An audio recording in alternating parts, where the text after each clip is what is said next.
My husband, Jack, gave Andy Prenmark a job after he got a lot of money from his family. He said to me, "I don't need to stay with you anymore. I'm getting $5 million. I don't need you when I have all that money." His words were cold, and it felt like he was ending our marriage after being together for a long time. I felt like I was just in his way, but Jack doesn't know yet about the big secret connected to the $5 million he's inheriting. "Mom, is it true that Grandpa is really sick?" My daughter Sophie surprised me with her question. Jack's dad, Ethan, being very sick was supposed to be a secret between Jack and me. "Did you hear that from your dad?" The only one who could have told Sophie is Jack. "Yes, Dad called and said I should give up Grandpa's money." Sophie's words made me worried. Just because of that one phone call, my peaceful life was going to change. A few days after Sophie's call, Ethan passed away quietly. Since I got married, I've lived with Jack's parents and I've always been there to help them when they were sick. It's been 5 years since Jack's mom died, and now we got the news about Ethan. The funeral went smoothly, but just when I thought things would calm down, my husband's behavior changed a lot. "Why is this place so dirty? Have you not been cleaning properly?" Jack keeps pointing out tiny bits of dust and small stains. "I'm sorry, maybe I missed it. I'll clean it right now." "This place doesn't look clean either." "Are you sure you clean every day?"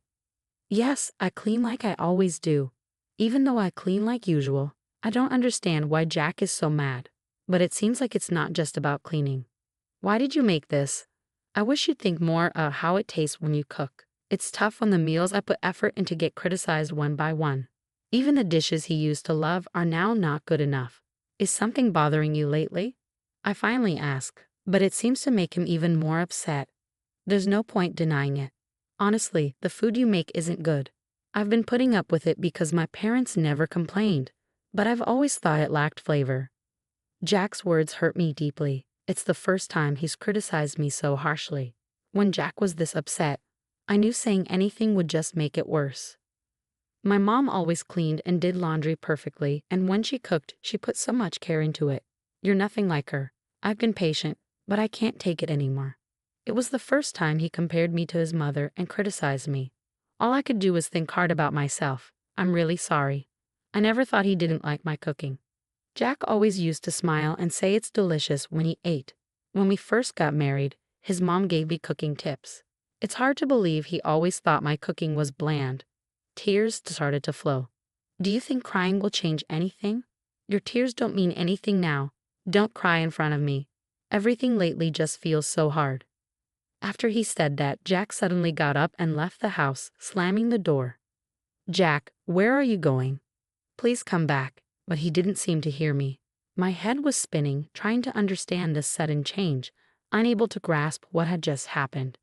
Until a few months ago, we were a close couple, sharing everything, holding hands, enjoying the little things in life together, and facing small problems as a team. I couldn't understand why we had grown apart. Then, I remembered what Sophie had said during our call. "It's about Grandpa's inheritance." Sophie's voice sounded unsure. That night, Jack came home much later than usual, and I didn't get the chance to ask him about it. Was something going on? Maybe Jack had learned something about the inheritance and didn't want to talk about it. I tried to talk to Sophie about it. Why are they talking about the inheritance while Grandpa is still healthy? She had her doubts about Jack and told me she had shared them with him. If things stay the same with the inheritance, I'll get everything. Considering Sophie, I think this is the best option. Remembering how Jack had been distant with Sophie lately, I started to have doubts. The thought of Jack taking all the inheritance and leaving me behind made my chest feel tight, and tears filled my eyes again. In my sadness, I noticed the sounds around me more vividly. Just as the room went quiet, the phone suddenly rang loudly. I didn't feel like answering it, but it could be important. Looking at the caller ID, I saw Jack's name, the same Jack who had left earlier. I felt drained, but I didn't want to face any consequences for ignoring the call, so I reluctantly picked up. "What are you doing? Don't make me wait." "I don't have much time," he said in a commanding tone that caught me off guard. He could be stubborn sometimes, but he wasn't the type to yell without a reason. Feeling surprised by his sudden change in behavior, I let out a small sigh, hoping he wouldn't notice. "What's wrong? Is something the matter? I wanted to talk to you about something." "I'll be home soon. Stay there and wait for me. Jack's voice sounded colder than usual lately. I just replied with a quick okay and hung up. When I looked at the clock, more than 3 hours had passed since Jack left. I had been crying so much, feeling confused and hurt, that I hadn't noticed the time passing. After a while, I heard the door open and Jack's footsteps. A sweet smell, a body wash we didn't have at home, drifted from him. That unfamiliar scent made the pain in my chest worse. I'm going straight to work. I want to end our relationship. As a thank you, I'll give you $220,000. His words confirmed my worst fears. Even though I had feared it, facing this reality was still shocking. I felt like I couldn't cry anymore. I'm tired of you not taking care of things at home. I want to live peacefully as I get older. Linda had also hoped for a peaceful old age. But it seemed like Jack was the one ruining that dream. Why? My words trailed off as I tried to find something to say. Jack looked at me with a smug smile. Then suddenly, Jack's phone rang with a loud ringtone. It was a tone I didn't recognize, different from his usual one. To me, it felt like the strange sound hinted at communication from someone specific.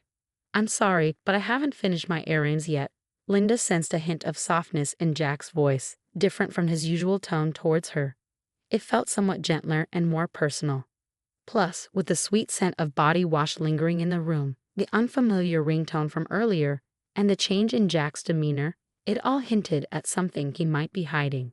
I knew it, Linda whispered quietly so Jack wouldn't hear. His affair was becoming too obvious. Considering the inheritance he might get soon, the alimony might not matter to him, even if his cheating comes out. After finishing his call, Jack looked at Linda with cold, emotionless eyes. My plans haven't changed. I need you to sign this document. I'll be in touch later. Make sure it's signed by then. I won't be coming back to this house. Remember, this house is now yours. Without saying another word or even looking at her, Jack headed towards the door. What did our 40-year marriage mean? A few days later, Linda found herself at a lawyer's office, gathering information about Jack's actions and Effen's inheritance. She explained everything to their daughter, Sophie. Sophie's expression changed. It was painful for Linda to admit their mistakes to their daughter, but Sophie, out of love for her mother, cried and then resolved to confront Jack. She even introduced Linda to a lawyer to help them through it. "Hello, I'm Robinson. I'll be handling your case. I'll do my best to support you," said the woman named Robinson, sitting across from me. She seemed to be in her late 40s, radiating a calm presence. Her tidy hair and professional attire gave off a sense of professionalism. Her clear way of speaking made me feel reassured.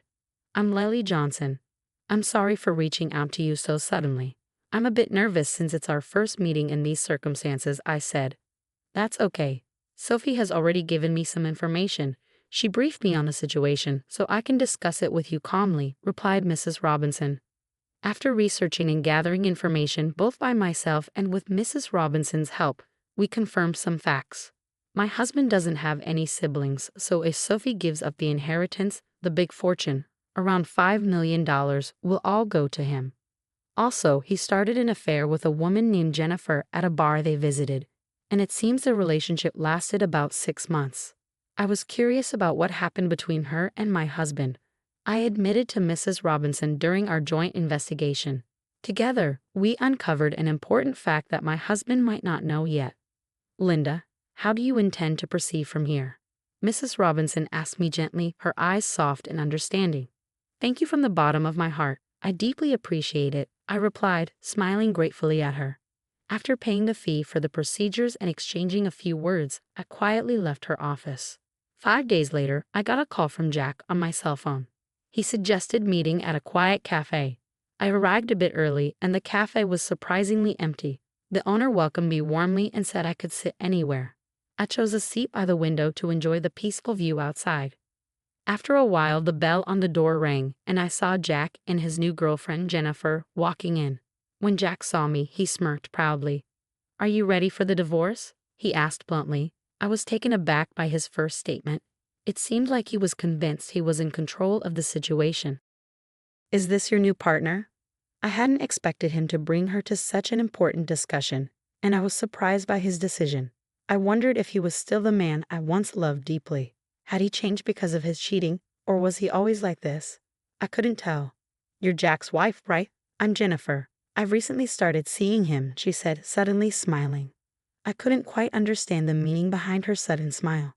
I've heard a lot about you from Jack. Seeing you in person, you do look a bit older. I wonder how Jack put up with all these years. I feel a bit sorry for him. Jennifer seemed to take great care of her appearance. She looked much younger than her actual age, which was in her 60s. Compared to her, I might look my age, but I couldn't accept the way she said it. Jennifer, it's those kinds of comments I warned you about, Jack interjected. But yes, I did think that. But Jack, if it were me, I would cherish you more, I said softly. I understand, Linda. I don't want you to overthink it anymore. I just want you to file the divorce papers, Jack said, his attitude not surprising me. Hold on, there's something I need to discuss, I said, noticing a hint of confusion on Jack's face. What do you mean? Is this about your father's inheritance? Is that why, after all these years of marriage, you're making this decision? I wanted to know the truth behind everything. I fail to see how my father's inheritance and you are connected. That's solely my father's affair. I've heard detailed stories about your father's extensive inheritance from Sophie. I know its value. So what? That inheritance isn't for you to claim, Jack retorted. But I'll answer. Actually, more than the inheritance itself, the end of caring for my parents is one of the reasons I want to part ways with you. Just a caregiver role, I couldn't believe Jack saw me only as a caregiver and not the loving wife I used to be. I don't even have the energy to cry. Can we speed this up, Jack? I want to start our new life. Besides, have you still not let go of Jack? Anger and sadness hit me in waves.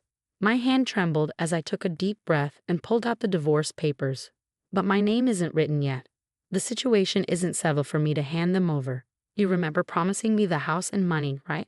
I remembered our conversation clearly. Yeah, I did say that. I'm a man of my word, so I plan to give you the house and money. You say you're kind, but a truly kind person wouldn't just use their wife as a caregiver and then abandon her. So I'm demanding rightful compensation of $30,000 and the rights to the house, I said firmly. What compensation? When we talked about money, it was supposed to be $20,000. You always nitpick at the very end. Your attitude of trying to pay me the absolute minimum is so obvious. But the difference of $10,000 means a lot to me, Jack retorted. So I think $30,000 as compensation is fair. Your girlfriend is Jennifer, right? I thought of claiming from her too, but instead, I want to settle for $330,000. And I intend to sign the divorce papers right here in front of you. Jennifer unexpectedly commented, first suggesting that $30,000 would be okay. Jack, pay it if you're satisfied with it, she added. With Jennifer's statement, Jack finally agreed to the alimony of $30,000. Now we need Jack's signature on the land title change document Mrs. Robinson prepared and the notarized alimony agreement, I said calmly, surprising Jack with my preparedness. We lined up our seals at the designated spot, and Jack smiled as if he anticipated something. So Linda, will you sign the divorce papers right now? He asked. Understood. Here's the divorce paper, I replied, carefully writing my name and firmly stamping it. Jack couldn't hold back his laughter and laughed out loud again. With this, you and I no longer have any relationship. Also, I have something to tell you. Actually, I'm set to inherit $5 million, so I didn't need someone like you. Thanks for the divorce. What a foolish ex-wife you had, letting go so easily for just $30,000. Jack sneered as I left, followed by the loud laughter of Jack and Jennifer echoing. I hurriedly left and headed to City Hall. My only goal now was to complete this procedure as quickly as possible and sever ties with the two of them completely. They might be laughing happily now, but I wondered how long their happiness would last. A month later, I sold the house I received from Jack, prepared for a new life, and decided to live near my daughter Sophie, who planned to start her life near her husband's parents' home. Despite my concerns about Jack's mother living nearby, Sophie's husband warmly welcomed me and was always considerate, which reassured me greatly. My daughter Sophie initially seemed angry at Jack's actions, but when I shared a certain fact with her, her expression completely changed and she smiled brightly. I had a hunch that Jack would soon realize my plan. As evidence, I deliberately didn't change my mobile number. The day my intuition became reality came sooner than expected. From the afternoon, my phone rang repeatedly, and sure enough, it was Jack. He called many times, but at first, I purposely didn't answer. After receiving repeated calls, I finally picked up. Hello, why are you doing this? I couldn't hide my surprise. What's the matter? You called out of the blue. Jack raised his voice. What's the problem? Where are you right now? I thought you might have visited our old house. But in reality, that house had already been sold. Since we've decided to divorce, there's no me for you to be involved with anymore. Where did Sophie go? I can't find her. It seemed he went to Sophie's old house. Of course she wasn't there, and I handled all the information and procedures related to Sophie's husband's family home. So Jack had no way of knowing. He seems to have hit a dead end and contacted me.